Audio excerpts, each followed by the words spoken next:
আজকে কম্পিটিটিভ ইংলিশের আরো একটি গুরুত্বপূর্ণ টপিক নিয়ে আমরা ডিসকাস করব এবং আমরা শিখব এক্সামে দেখা মাত্র কিভাবে আমরা সঠিক আনসারটি বেছে নেব। আজকে আমাদের টপিক হলো প্রোনাউন। যারা WBP, PSC clerkship, MTS, CHSL, CGL এর জন্য প্রিপারেশন নিচ্ছ তারা চ্যানেলটিকে ফলো করে রাখো। তোমরা আমার ইউটিউব চ্যানেল ভিজিট করতে পারো, সেখানেও কিন্তু এই কম্পিটিটিভ ইংলিশের জন্য একটি আলাদা প্লেলিস্ট আছে, সেখান থেকে কিন্তু তোমরা ধারাবাহিকভাবে ক্লাসগুলিকে দেখে নিতে পারো। আজকে আমাদের topic pronoun. Everybody, everyone, nobody, no one, none, somebody, someone, anybody. এই জায়গাগুলি থেকে কিন্তু কনফিউশন দেখা দেয় এবং এই কনফিউশনের জায়গা থেকেই কিন্তু এক্সামে কোশ্চেন এসে থাকে। এই everybody, everyone, nobody, no one, none, somebody, someone, anybody এরা কিন্তু সিঙ্গুলার সাবজেক্ট এবং এরা যেহেতু সিঙ্গুলার সাবজেক্ট তাই এদের পরে ভার্বটিও কিন্তু হয় সিঙ্গুলার। যেহেতু সিঙ্গুলার সাবজেক্ট তাই ভার্ব হয় সিঙ্গুলার এবং এই সাবজেক্টগুলোর পরিবর্তে যে প্রোনাউন ব্যবহার করা হয়ে থাকে সেটি হলো হি এবং পজেসিভ প্রোনাউন হিসাবে ব্যবহার করা হয় হিজ। এবার আমরা এক্সাম্পল গুলো দেখে নেব, যেগুলি প্রিভিয়াস পেপারে এসছে সেই কোশ্চেনগুলি আমরা দেখে নেব কোন কোন জায়গা থেকে এরর গুলি এসেছিল। Everybody has oblique have done his, her, their work. Everybody যেহেতু একটি সিঙ্গুলার সাবজেক্ট তাই এর পরে ভার্বটিও কিন্তু সিঙ্গুলার হবে। আমরা জানি থার্ড পারসন সিঙ্গুলার নাম্বারের পরে কিন্তু বসে হ্যাজ, হ্যাভ বসে না, কি বসে হ্যাজ।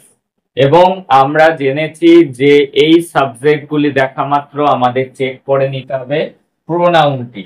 প্রোনাউন সেখানে দেয়া থাকতে পারে এক্সামে এরর কারেকশনে, হারও থাকতে পারে, কিন্তু এদের কিন্তু কোনোটি আনসার নয়, সঠিক আনসার কিন্তু ইজ। দেখে নেব পরের কোশ্চেন, নান।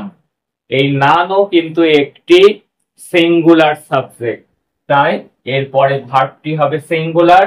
আমরা জানি যে থার্ড পারসন সিঙ্গুলার নাম্বারের পরে কিন্তু ভার্বের শেষে এস বা ইএস যোগ করতে হয়, তাহলে এখানে লাভের সাথে এস আছে। প্রেজেন্ট টেন্সে সিঙ্গুলার নাম্বারের শেষে থার্ড পারসন সিঙ্গুলার নাম্বারের পরে যদি প্রেজেন্ট ইনডেফিনিট টেন্স হয় মেন ভার্বের সাথে কিন্তু এস বা ইএস যোগ হয়।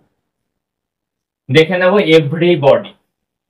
এই এভরিবডি কি? এটিও একটি সিঙ্গুলার সাবজেক্ট তাই উইশ নয়।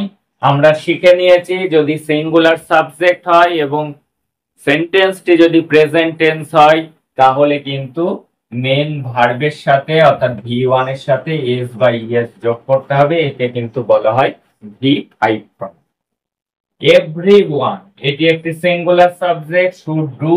আমরা জানি এভরিবডি, এভরিওয়ান এগুলির সাথে কি বসবে?